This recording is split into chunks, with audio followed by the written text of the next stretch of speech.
Okay, चलिए दोस्तों, आप सभी का स्वागत है आपके अपने प्लेटफॉर्म डी के शिक्षा के ऊपर। और मैं आपका एजुकेटर डी के गुप्ता। तो जैसे कि दोस्तों आप सभी बच्चों को पता होगा कि मैं आपके आने वाले एग्जाम्स किसके लिए, तो सीटेट पेपर 1 के लिए क्या करवाते हुए चल रहा था, तो पर्यावरण अध्ययन करवाते हुए चल रहा था। जिसमें मैंने आपको लास्ट लेक्चर में आपके टॉपिक को करवाते समय बोला था कि नेक्स्ट क्लास में आपका जो है वो क्लास 4th की, क्योंकि मैंने आप सभी बच्चों को बताया था क्या कि हम एनसीईआरटी की जो बुक्स होती है हम उसको फॉलो करते चल रहे थे। क्योंकि अगर आपको सीटेट एग्जाम पास करना है, क्रैक करना है, अच्छे नंबर लाने हैं, तो एनसीईआरटी बुक्स के अलावा कुछ फॉलो मत करो, क्योंकि सारा का सारा पेपर हूबहू लाइन उठाकर यहां से पूछी जाती है। जिसमें हमने क्लास 3rd की जो है एनसीईआरटी ईवीएस बुक जो होती है वो हमने पूरी की पूरी फिनिश कर ली थी। अगर आपने वीडियो देखी होगी, लेक्चर्स देखे होंगे, तो आपको पता होगा 1 बाय 1 चैप्टर को मैं कवर करवाते हुए चल रहा था। अगले यानी कि हमने शुरू कर रखा था कौन सी, कक्षा 4th की एनसीईआरटी बुक, जिसमें हम ऑलमोस्ट खत्म कर चुके थे। आज जहां तक ख्याल है ये अपना पूरी की पूरी जो क्लास 4th की ईवीएस की बुक है वो भी खत्म हो जाएगी। अगर नहीं खत्म होगी तो नेक्स्ट क्लास में इसको देख लेंगे, कोई दिक्कत वाली बात नहीं है।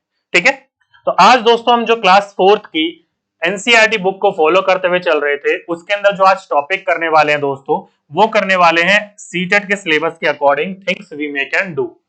नाम से कोई मतलब नहीं है, जो हम सोचते हैं, जो हम करते हैं, हिंदी में से कहा जाता है, उससे कोई मतलब नहीं है। क्योंकि हम एनसीईआरटी को फॉलो करते हुए चल रहे थे, तो नोट्स भी हम एनसीईआरटी के हिसाब से ही बनाते हुए चल रहे थे। ठीक है, तो एनसीईआरटी के अकॉर्डिंग देखी जाए तो एनसीईआरटी कक्षा 4th की किताब को हम कर रहे थे। तो एनसीईआरटी कक्षा 4th यानी कि क्लास 4th की जो चैप्टर नंबर कौन सा है, 25वां चैप्टर है। इससे पहले मैं क्लास 4th के 24 चैप्टर आपको करवा चुका था, और बीच में कुछ कुछ मैं आपके हिंदी के पोर्शन भी ऐड करते हुए चल रहा था, क्योंकि हिंदी के भी चैप्टरों से क्वेश्चन पूछ लिए जाते हैं आपके एग्जाम में। ठीक है, तो कक्षा कौन सी है आज अपनी, तो ये है क्लास 4th की पार्ट नंबर 25। जिस चैप्टर का नाम क्या है, तो चैप्टर का नाम है चटपटी पहेलियां। आप सभी बच्चों को पता होगा कि पुराने टाइम पर जब हम बच्चे थे, स्कूल के टाइम पर हम जो पढ़ रहे थे, किताबों में बहुत ज्यादा पहेलियां थी। जैसे कि आपकी एक पहेली है ना कि एक पक्षी ऐसा जिसकी दुम पर पैसा, जो कि सिर से दुम तक लगे नीला ही नीला। ये क्या है, अजीब अजीब सी पहेलियां हैं, मजेदार सी पहेलियां हैं, चटपटी सी पहेलियां हैं। तो उसी प्रकार से इस चैप्टर के अंतर्गत पहेलियां दी हुई हैं, 8 से 9 पहेलियां। लेकिन उसमें से आपके केवल 4 से 5 इंपॉर्टेंट है, जो कि एग्जाम पॉइंट ऑफ व्यू से इंपॉर्टेंट है, और जो कि आप पढ़ोगे तो थोड़ा सा आप उलझ सकते हो कि ये कौन कौन से या फिर क्या है। बाकी आपके इतने ज्यादा कोई भी प्रॉब्लम देने वाले नहीं है, इसलिए हम बाकी को ना करके केवल जो इंपॉर्टेंट है उनको कवर करेंगे। ओके, चलिए, तो सभी के सभी बच्चे अपनी नोटबुक निकाल लीजिए, आज की डेट डाल लीजिए और लिख लीजिएगा things we make and do के अंतर्गत जो चटपटी पहेलियां हैं भोजन से। ठीक है, किसको, भोजन को लेकर। चलिए, तो दोस्तों ये है आज का अपना पहला पहेली। देखिए क्या लिखा हुआ है, लिखा हुआ है कि, वैसे तो आपको आई थिंक दिख रहा होगा, हाँ प्रॉपर दिख रहा है, कोई दिक्कत वाली बात नहीं है किसी भी बच्चे को। देखो दोस्तों क्या लिखा हुआ है, लिखा हुआ है कि काले काले मोती जैसी, क्या बोल रखा है, काले काले मोती जैसी, छोटी सी पर गोल हूं, बारीक पिसी या दरदरी, मैं तीखे स्वाद वाली हूं। देखो दोस्तों आप सही बच्चों को पता होगा कि पुराने समय में जब हमारे यहाँ पर मिर्ची नहीं थी, मिर्ची कहां से आई थी हमारे यहाँ पर, दक्षिण अमेरिका से आई थी। कौन लेकर आए थे, पुर्तगाली लोग लेकर आए थे। तो उससे पहले हम लोग जो थे, खानों को तीखा करने के लिए किस चीज का इस्तेमाल करते थे, तो इसी चीज का इस्तेमाल करते थे। जब हमारे पास मिर्ची आ गई, हरी लाल जो भी हो, हम उसको इस्तेमाल करने लग गए, क्या, खाने को तीखा करने के लिए। लेकिन उससे पहले हम खाने को इसी से ही तीखा करते थे। पहली क्या, दोबारा पढ़ो, लिखा है कि काले काले मोती जैसी, छोटी सी पर गोल हूं, बारीक पिसी या दरदरी, मैं तीखे स्वाद वाली हूं, मीठे और नमकीन में मैं दोनों में डाली जाती हूं, सोचो सोचो कौन हूं मैं, जल्दी बोलो कौन हूं मैं। तो ये है आपकी आज की पहेली, जो कि आप सही बच्चों को सोचना है और इसका उत्तर मुझे देना है। बाकी बगल में आपको फिगर भी दे रखा है, तो उस फिगर को भी देखकर आप इस चीज के बारे में मुझे बता सकते हो, कोई दिक्कत वाली बात नहीं है। ठीक है, तो जल्दी से बताइए मुझे इसको क्या कहते हैं, कौन सा बच्चा मुझे इसका सही आंसर बताएगा फटाफट। देखिए, काले काले मोती जैसी, देखो ये देखो, ये देख रहे हो, ये क्या है, काले काले हैं, और ये क्या है, गोल गोल सी है, मोती जैसी है। कैसी है, मोती जैसी है। छोटी सी पर गोल हूं मैं, क्या है, इतनी इतनी सी होती है, छोटी छोटी सी है, गोल है लेकिन ये, ठीक है। आगे बोल रहा है बारीक पिसी या फिर दरदरी, मैं तीखे स्वाद वाली हूं। कैसे है, मैं तीखे स्वाद वाली हूं। आगे बोला है, यहां से मेन बिंदु है, मीठे और नमकीन में मैं दोनों में डाली जाती हूं। ठीक है, तो अगर आपसे पूछा जाए कि निम्नलिखित में से इस पहेली को पढ़िए और इसका सही आंसर दीजिए, लिखा होगा आपके काले काले मोती जैसी छोटी सी पर गोल हूं मैं, मीठे और नमकीन में मैं दोनों में ही डाली जाती हूं। ऐसे इधर का बोल दिया जा सकता है आपसे। तो ये क्या है, छोटी छोटी सी, आपको दिखने से पता लग गया होगा ये क्या है, काली मिर्च है, जिसे आप मिर्चा भी बोल देते हो कई बार। ठीक है, क्या है, काली मिर्च, जिसे आप इंग्लिश में क्या बोलते हो,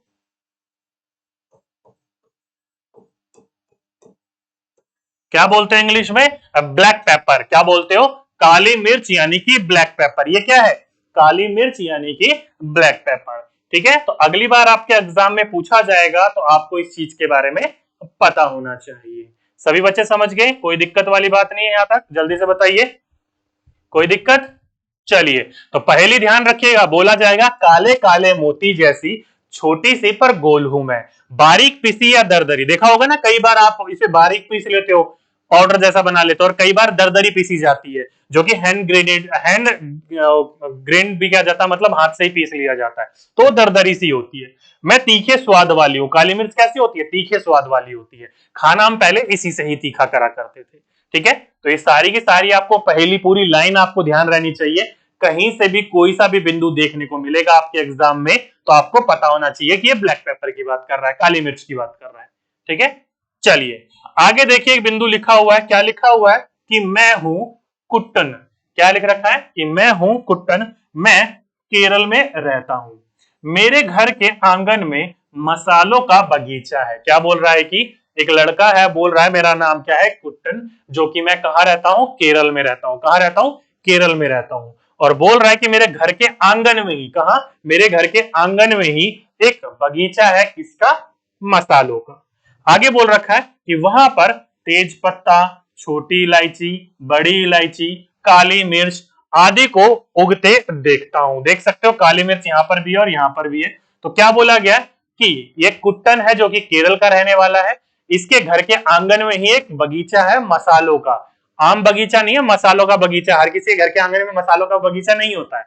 और कौन कौन सी चीजें उगा रखी है इसने अपने बगीचे में, तो तेज पत्ता, आपने अधिकतर देखा होगा ना, घर में तड़का वगैरह लगाने के लिए ताल वाल पे तेज पत्ते का लगाते हैं। तो वैसे देखा जाए तो मेरे गांव के घर में, मेरे घर के आंगन में भी तेज पत्ते का पेड़ लगा हुआ, और काफी पुराना पेड़ है वो। बहुत हम उन पत्तों का वो सूख सूख के गिरते रहते हैं, उनका इस्तेमाल हमारे घर में किया जाता है। ठीक है, तो मैंने देख रखा है तेज पत्ते का पेड़, मेरे घर के आंगन में ही है गाँव के। तो तेज पत्ता है, छोटी इलायची, बड़ी इलायची का पेड़ मैंने नहीं देखा, और काली मिर्च का रियल में नहीं देखा, फोटोज वगैरह में, वीडियोस वगैरह में बहुत देखा है, लेकिन छोटी इलायची, बड़ी इलायची, काली मिर्च वगैरह का मैंने पेड़ अब तक नहीं देखा है। कभी केरल जाना हुआ तो मैं जरूर इन चीजों के बारे में देखूंगा भी, और वीडियो भी बनाऊंगा, क्योंकि मुझे देखने का बड़ा शौक है इन चीजों को। ठीक है, तो यहां से क्या बोला, केरल के बगीचे में क्या क्या उगता है, तेज पत्ती, छोटा इलायची, बड़ा इलायची और काली मिर्च। तो डायरेक्टली एग्जाम में आपके लेटेस्ट वाले पेपर में पूछा गया था कि एक बच्चा केरल का रहने वाला है, जिसके घर के आंगन में ही मसालों का बगीचा है। तो केरल में मसाले के बगीचे में क्या क्या उगता है, तो वो उगता है दोस्तों तेज पत्ता, छोटी इलायची, बड़ी इलायची और काली मिर्च। इंपॉर्टेंट है, ध्यान रखिएगा इस बात को। ठीक है, उम्मीद करता हूं यहां तक सभी के सभी बच्चे समझ गए होंगे, कोई दिक्कत वाली बात नहीं होगी। इंग्लिश वाले बच्चे परेशान ना हो, यहां से सारी की सारी चीजें नोट डाउन कर लीजिएगा। वही बात है, तेज पत्ता हो गया, स्मॉल एंड बिग कार्डमम्स हो गए, और ब्लैक पेपर हो गए। इन चीजों को केरल के घर के आंगन में ही, बगीचों में ही उगाया जाता है। ठीक, चलिए अगली चटपटी पहेली के ऊपर चलते हैं। अगली चटपटी पहेली देखो, ये है, क्या बोला गया है, बोला गया है कि हरे रंग की जीरे जैसी। क्या बोल रहा है ये, कि हरे रंग की जीरे जैसी, ठीक हाजमा रखती, खाने के बाद मुझे खाते, मैं मुंह का स्वाद बढ़ाती, सोचो सोचो कौन हूं मैं, जल्दी बोलो कौन हूं मैं। कुछ कुछ इस तरह का दिखाई देता है ये इसका छोटा रूप है, और ये इसका जूम रूप है। तो इसको देखकर ये मत मान लीजिएगा कि तेज पत्ता है, तेज पत्ता भी कुछ कुछ इसी प्रकार का दिखाई देता है, लाइनिंग भी इसी प्रकार की, लेकिन जब ये कटोरी में रखोगे तो ऐसे दिखाई देगी। देखो इशारे से ही बोल रहा है ये कि हरे रंग की, क्या है, हरे रंग की जीरे जैसी, क्या बोल रहा है, हरे रंग की जीरे जैसी ठीक हाजमा में रखती। साफ साफ बोल रखा है कि मैं क्या है, हरे रंग की हूं और जीरे जैसी दिखती हूं, और मैं क्या रखती हूं, हाजमा ठीक रखती हूं। क्या रखती हूं, हाजमा ठीक रखती हूं, और खाने के बाद मुझे खाते हैं और मैं स्वाद का मुंह बढ़ाती हूं। ठीक है, मतलब मुंह का स्वाद बढ़ाती हूं। सोचो सोचो कौन हूं मैं, जल्दी बोलो कौन हूं मैं। तो सीधी सीधी सी बात है, किसकी बात करी जा रही है, वो सौंफ की बात करी जा रही है। किसकी बात करी जा रही है, सौंफ की बात करी जा रही है। किसकी बात करी जा रही है दोस्तों, सौंफ की बात करी जा रही है। किसकी बात करी जा रही है, सौंफ की, क्योंकि ये कैसी होती है, हरे रंग की होती है, छोटी सी होती है और लगभग लगभग जीरे की तरह ही दिखाई देती है।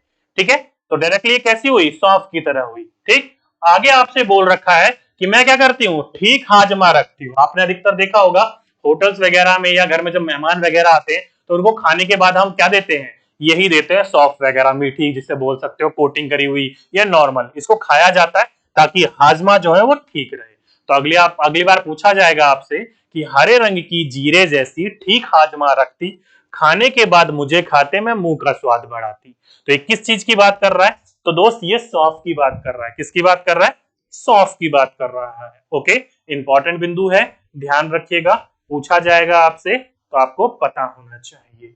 ओके, चलिए, तो ये थी आज की अपनी दूसरी क्या पहेली। अगली पहेली के ऊपर चलते हैं। देखो अगली पहेली है कि कील जैसी दिखती हूं। क्या बोल रखा है ये, कि कील जैसी, नेल यानी कि कील जो होती है ना दीवार में ठोकने वाली, वो कील जैसी दिखती पर मैं एक कली हूं, चॉकलेटी भूरे रंग की तेज खुशबू वाली हूं, जब दर्द होता दांत में तब मुझे रखते दांत में, सोचो सोचो कौन हूं मैं, जल्दी बोलो कौन हूं मैं। डायरेक्टली आपके अभी लेटेस्ट एग्जाम में पूछा भी गया था कि निम्नलिखित में से जब दांतों में दर्द होता है तो उपचार करने के लिए किस चीज का सेवन किया जाता है या रखा जाता है दांतों में, तो इसी को रखा जाता है। देखिए कुछ कुछ उसकी ऊपर की जो हिस्सा है वो किसकी तरह है, कील की तरह है। दिखने में कील की तरह ये दीवार में हम ठोकते हैं अधिकतर चीज लटकाने वगैरह के लिए, तो क्या है ये, कील की तरह ही दिखती है, इसलिए बोला गया है कि कील जैसी दिखती हूं। कैसे दिखती हूं, कील जैसे दिखती हूं। पर भाई ये कील नहीं है, क्या है ये, तो ये है कली। तो अगर आपसे पूछा जाएगा कि निम्नलिखित में से कली के रूप में हम किसका सेवन करते हैं, तो इसी का ही सेवन करते हैं। और कई बच्चों ने तो सोच भी लिया होगा ये क्या है, तो ये है भाई लौंग। क्या है, लौंग। क्या है, क्लॉव। तो ध्यान रखिएगा इसे क्या कहा जाता है, लौंग कहा जाता है। क्या कहा जाता है, लौंग। इंग्लिश वाले में क्या कहा जाता है, इसे क्लॉव कहा जाता है। ओके, इंपॉर्टेंट बिंदु है, पूछा जाएगा आपसे तो आपको पता होना चाहिए। अब आपने अधिकतर बार देखा होगा आपके घर में आपके बुजुर्गों को, अपने माता पिता को, या आपने भी कई बार खाया होगा, जब दांतों में दर्द होता है तो इसको हम मुंह में रख लेते हैं ताकि हमें मेरे मुंह में जो एक तो स्मेल भी चली जाती है, दूसरे दांतों को ये मजबूती भी प्रदान करता है, दांतों का दर्द भी दूर करता है। ठीक है, पहला क्वेश्चन कि जब दांतों में दर्द हो तो हम निम्नलिखित में से किसका सेवन करते हैं, ऐसे घरेलू उपाय के रूप में, तो लौंग का इस्तेमाल करते हैं। अगला क्वेश्चन, निम्नलिखित में से वह कौन सा खाने का हिस्सा है जो कि हम कली के रूप में सेवन करते हैं, तो लौंग क्या होती है, कली होती है, इसी का हम सेवन करते हैं। ठीक है, और साथ ही साथ में पहेली देकर पूछ लिया जाएगा कि कील जैसी दिखती हूं पर मैं एक कली हूं, चॉकलेटी भूरे रंग की तेज खुशबू वाली हूं, जब दर्द होता दांत में मुझे रखते दांत में, सोचो सोचो कौन हूं मैं, जल्दी बोलो कौन हूं मैं। पहेली की कोई सी भी दो लाइन दे दी जाएगी और पूछा जाएगा कि निम्नलिखित में से किसकी बात कर रहा है, तो ये लौंग की बात कर रहा है। ओके, इंपॉर्टेंट क्वेश्चन है, कहीं से भी देखने को मिलेगा, 3-4 लाइन यहां से निकल गई डायरेक्टली आपके एग्जाम में, यहां से कई बार क्वेश्चन बन चुका है, अगली बार फिर बनेगा तो आपको इस चीज के बारे में पता होना चाहिए। ओके, उम्मीद करता हूं यहां तक सभी के सभी बच्चों को समझ में आ गया होगा, और ये जो पहेली थी यहां तक सभी बच्चों को समझ में आ गया होगा, किसी भी प्रकार की कोई दिक्कत नहीं है। ठीक, तो आपके इस वाले चैप्टर में दोस्तों कुल मिलाकर 5 से 7 पहेलियां थी, लेकिन बाकी सिंपल थी। जैसे कि चोट लगने पर हम किसे लगाते हैं, हल्दी में लगाते हैं। खाने को तीखा करने के लिए किसका इस्तेमाल करते हैं, मिर्ची का इस्तेमाल करते हैं। तो वो इतनी ज्यादा इंपॉर्टेंट नहीं थी, ये बहुत ज्यादा इंपॉर्टेंट थी, इसलिए मैंने इसको कराया, बाकी को स्किप कर दिया ताकि आपका टाइम वेस्ट भी ना हो, और वो पहेली पढ़ोगे तो इजी आप आंसर दे भी पाओगे, कोई दिक्कत वाली बात नहीं है। ठीक है, तो ये 3 पहेलियां इंपॉर्टेंट थी और एक वो कुट्टन वाला। उम्मीद करता हूं चारों की चारों समझ में आ गया होगा आप सभी बच्चों को। चलिए अब चलते हैं नेक्स्ट चैप्टर की ओर, जो कि है नेक्स्ट चैप्टर 26 और क्लास चौथी का आखिरी चैप्टर है। ठीक है, चैप्टर का नाम क्या है? तो फौजी वहीदा। एक वहीदा नाम की लड़की है जो कि फौज में डॉक्टर का एक पद के ऊपर है और वो फौज में भर्ती है। ठीक है, उसी की पूरी कहानी है, कैसे उन्होंने जद्दोजहद करा और कैसे वो एक आगे की तरफ जाकर एक पूरी की पूरी उन्होंने परेड की कमाल संभाली। चलिए समझते हैं क्या है क्वेश्चन यानी कि चैप्टर। तो ये चैप्टर जो आएगा आपके सीटेट के सिलेबस के अकॉर्डिंग ट्रैवल यानी कि यात्रा के अंतर्गत आएगा। चलिए पढ़ते हुए चलते। देखिए, लेफ्टिनेंट कमांडर वहीदा प्रिंस, ये इनका पूरा का पूरा नाम है, lieutenant commander Waheeda Prince. Okay, भारतीय नौसेना, आप सभी को पता है जल सेना, वायुसेना, नौसेना, ये अलग अलग प्रकार की देखने को मिलती है आपको, थल सेना वगैरह। तो वही है नौसेना हमारे भारत की। कहां की? हमारे भारत की नौसेना, भारतीय नौसेना में क्या है? ये डॉक्टर है।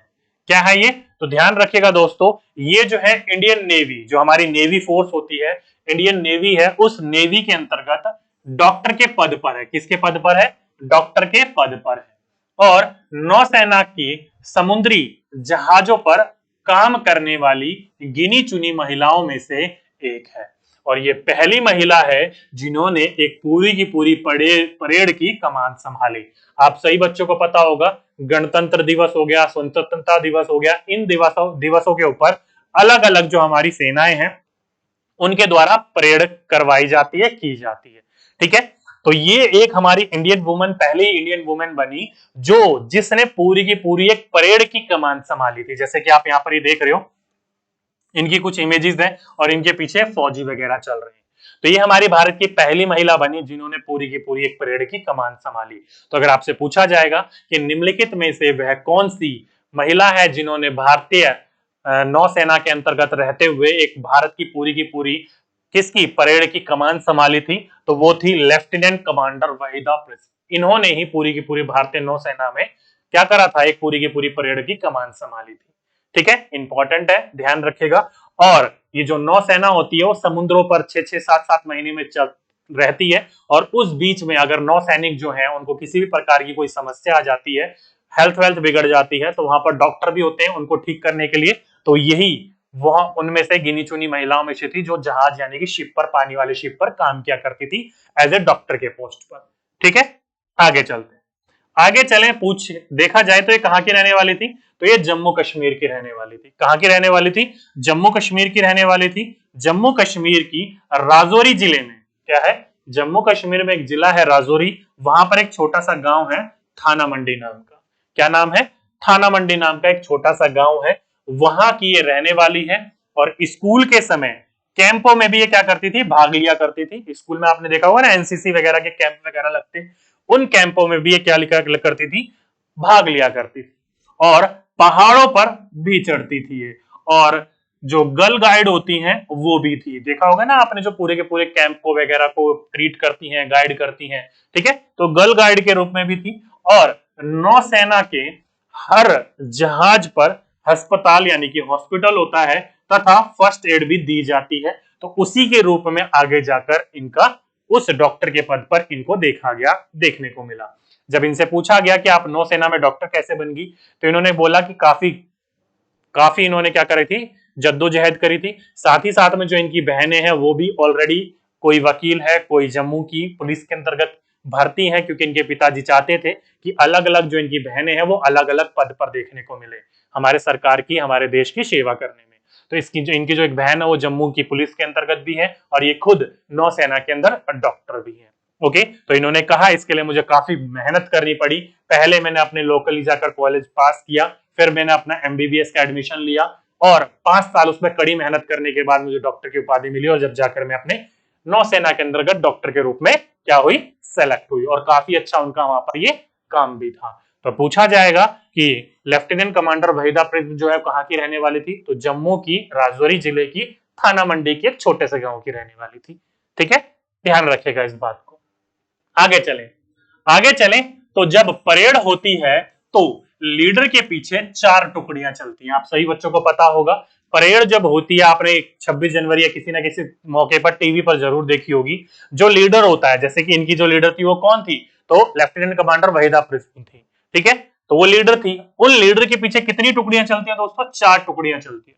कितनी टुकड़ियां चलती हैं? 4 टुकड़ियां चलती हैं। और पूरी की पूरी परेड में कितने निर्देश देने होते हैं? तो 36 निर्देश देने होते हैं। और निर्देश भी ऐसे देने होते हैं कि जो आप आगे बोल रहे हो वो सबसे आखिरी में जो चौथी टुकड़ी है उसके आखिरी जो सैनिक है उस सैनिक तक वो आवाज जाए और उसको पता चले कि हमारी लीडर जो है वो हमें क्या निर्देश दे रही है। और उसी निर्देश के ऊपर पूरा का पूरा ये जो टुकड़ियां होती हैं वो कार्य करती है, जैसे कि दाएं मुड़, बाएं मुड़, ये सारे के सारे निर्देश होते हैं ना। तो ऐसे करके 36 निर्देश देने होते हैं। कितने निर्देश देने होते हैं? तो ध्यान रखिएगा, जब परेड होती है तो लीडर के पीछे 4 टुकड़ियां चलती हैं और पूरे के पूरे परेड के अंतर्गत 36 निर्देश देने होते हैं लीडर को। ओके, जब ये पूरा का पूरा ये चल रहा था तो कईयों बच्चों ने इनसे क्वेश्चन पूछा या कई लोगों ने पूछा कि आप इतने के लिए कैसे चुनी गई? तो उन्हें बताया गया कि इसके लिए मुझे काफी मेहनत करनी पड़ी, मुझे काफी लोगों ने देखा मेरा काम काफी अच्छा था, तो इससे खुश होकर जो मेरे सीनियर्स थे उन्होंने इसलिए मुझे चुना। और 1.5-2 महीने से ये रोज प्रैक्टिस कर रही थी, किस चीज के लिए? इन निर्देश को देने के लिए, और पूरी बुलंद आवाज में बोल सके ताकि आखिरी तक आवाज जा सके। ठीक है, जब पूरी की पूरी परेड खत्म हुई और जो वहीदा प्रिज्म थे उनसे जब उनके सीनियर्स मिले तब उनसे पूछा गया कि मैम ये आपका जो नाम है वहीदा प्रिज्म, ये प्रिज्म का मतलब क्या है? तो उन्होंने कहा, और ये नाम किसने दिया है? तो उन्होंने कहा कि जब मैं छोटी थी तो मेरे पिताजी ने मुझे ये नाम दिया था। किन्होंने दिया था? मुझे मेरे पिताजी ने नाम दिया था, जिसका मतलब होता है कि एक ऐसा तिकोना कांच जिसके अंतर्गत से 7 रंग दिखाई देते हैं। क्या रंग दिखाई देते हैं? 7 रंग दिखाई देते हैं। और पिताजी ने इनको यही कहा था कि जिस तरीके से ये कांच है उसी तरीके से तुम्हें बनना है स्वर गुण संपन्न, जिसे बोला जा सकता है। ओके, तो इसका मतलब क्या होता है? एक ऐसा तिकोना कांच जिसमें 7 रंग दिखते हैं, उसी को ही प्रिज्म कहा जाता है। ओके, तो ये पूरी की पूरी कहानी थी, पूरी की पूरी स्टोरी थी किसकी? लेफ्टिनेंट कमांडर वहीदा प्रिज्म की, जिसके बारे में आपको जितनी जानकारी चाहिए, जितनी जानकारी आपके लिए इंपॉर्टेंट है, उतनी मैंने जानकारी आपको पूरी की पूरी दे दी है। वैसे ये 3 पेजों का लंबा चैप्टर है, पूरे के पूरे चैप्टर को पढ़ने की जरूरत नहीं है। जहां जहां से बिंदु निकल सकते थे मैंने आपके लिए निकाले और एग्जाम पॉइंट ऑफ व्यू से मैंने पूरा का पूरा पढ़ा दिया। ओके, तो ये था दोस्तों आपका कक्षा चौथी के आखिरी चैप्टर की कहानी। यहां पर आकर हमारी कक्षा चौथी की किताब भी फिनिश हो जाती है। ओके, चलिए अब देखते हैं आपके एग्जाम में यहां से कैसे कैसे क्वेश्चंस देखने को आपको मिल सकते हैं या फिर मिले हैं। ठीक है, तो पहला क्वेश्चन आपकी स्क्रीन के ऊपर पढ़ो। Read the puzzle given below and choose the correct option. नीचे दिए गए पहेली को पढ़िए और सही विकल्प का चयन कीजिए। लिखा है कि कील जैसी दिखती हूं पर मैं एक कली हूं। तो ऐसा कौन सी पहेली है जिसमें लिखा हो कि कील जैसी दिखती हूं पर मैं क्या हूं? एक कली हूं। इलायची, लौंग, काली मिर्च या फिर जीरा? जल्दी से बताइए, कौन सा बच्चा बताएगा? अभी अभी हम जब पढ़ रहे थे तो इसके बारे में हमने पढ़ा था। कैसे दिखती है? कीली जैसी। मैंने आपको बोला था ना कुछ इस प्रकार की दिखाई दे रही थी वो।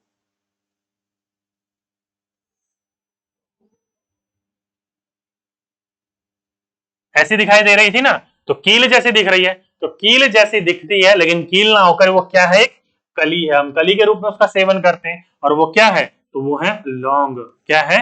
लौंग। तो जिस जिस बच्चों ने इसका ऑप्शन नंबर 2 लगाया वो सभी के सही बच्चों ने क्या लगाया? बिल्कुल करेक्ट और बिल्कुल राइट आंसर लगाया। ठीक है, तो second is the correct option. चलिए आगे चलते हैं।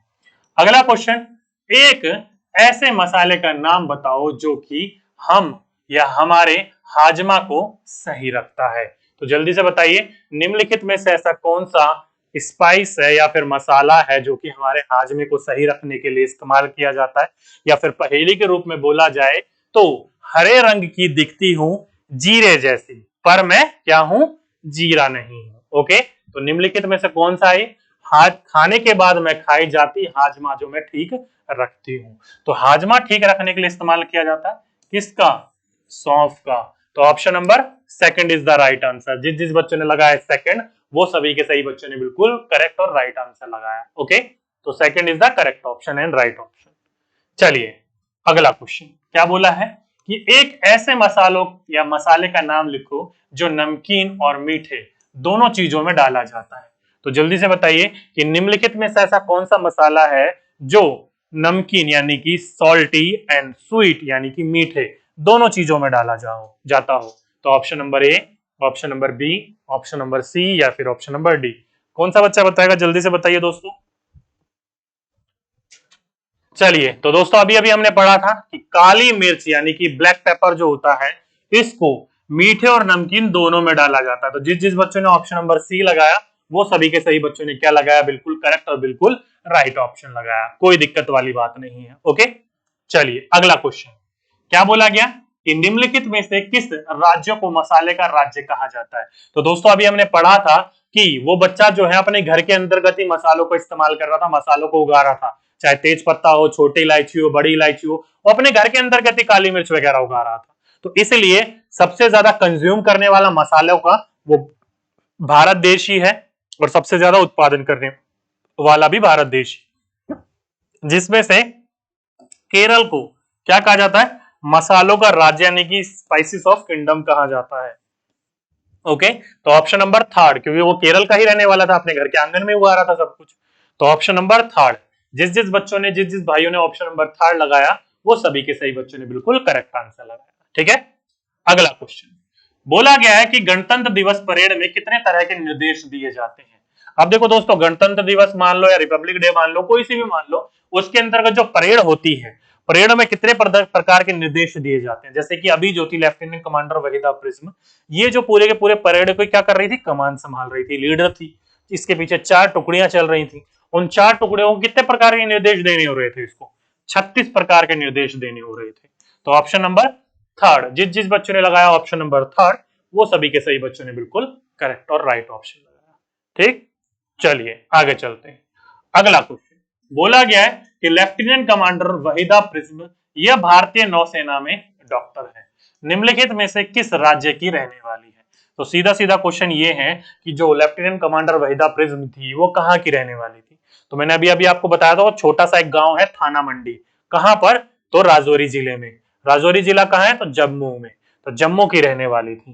तो यहां से क्या पता चला, ऑप्शन नंबर फर्स्ट। तो जिस जिस बच्चों ने लगाया यहाँ पर ऑप्शन नंबर फर्स्ट वो सभी के सही बच्चों ने क्या लगाया, बिल्कुल करेक्ट आंसर लगाया। Option number A is the right and correct option. ठीक है, चलिए तो ये था दोस्तों आज का अपना पूरा का पूरा चैप्टर, जिसमें हमने एनसीईआरटी जो बुक पढ़ते हुए चल रहे थे उसमें हमने क्लास 4th पूरी की पूरी फिनिश कर ली। ठीक है, उम्मीद करता हूं आप रिवीजन करते हुए चल रहे होंगे, साथ के साथ क्लास 3rd भी खत्म होगी हमारी, क्लास 4th भी होगी। उसी के बीच बीच में हम कुछ क्या पढ़ते हुए चल रहे थे, तो हिंदी के टॉपिक भी पढ़ते हुए चल रहे थे। सही सुन रहे हो दोस्तों, मैं इनके बीच में हिंदी के टॉपिक भी डालता हुआ चल रहा हूं ताकि आपको अलग से मेहनत ना करनी पड़े। ठीक है, तो आज हमने ईवीएस की एनसीईआरटी बुक्स के अंतर्गत एनसीईआरटी के अंतर्गत हमने क्लास 4th बिल्कुल फिनिश कर ली। ठीक है, अगले लेक्चर में जब हम लोग मिलेंगे तब वहां पर हम एनसीईआरटी ही फॉलो करेंगे, जिसमें हम कक्षा 5वीं की स्टार्ट करेंगे बुक चैप्टर नंबर 1 से। यानी कि हम यहाँ पर आकर चैप्टर क्लास 4th खत्म कर चुके हैं। अभी जो है हमारी क्लास देखी जाए तो छोटी क्लास है, ज्यादा बड़ी क्लास नहीं हुई आज हमारी, लेकिन कोई बात नहीं, आज हम क्लास 5th स्टार्ट नहीं करेंगे। छोटी क्लास है लेकिन हमने चैप्टर खत्म कर लिए, क्लास की बुक खत्म कर ली, तो एंजॉय, छोटी सी क्लास को ही पढ़ते हैं, कोई दिक्कत नहीं है, जल्दबाजी नहीं, आराम से पढ़ते हुए चलेंगे। ठीक है, आराम से कंप्लीट करते हुए चलेंगे। ओके, तो ये है आज के लिए दोस्तों आज का अपना लेक्चर। आज के लिए बस इतना ही रहने देते हैं, बाकी जब नेक्स्ट क्लास में मिलेंगे तो अपनी नेक्स्ट क्लास की बुक को शुरू करेंगे। ठीक है, तो चलिए दोस्तों आज के लिए बस इतना ही, आपसे फिर मुलाकात होगी एक नेक्स्ट वीडियो में एक नेक्स्ट टॉपिक के साथ। जब तक के लिए सभी बच्चों को धन्यवाद।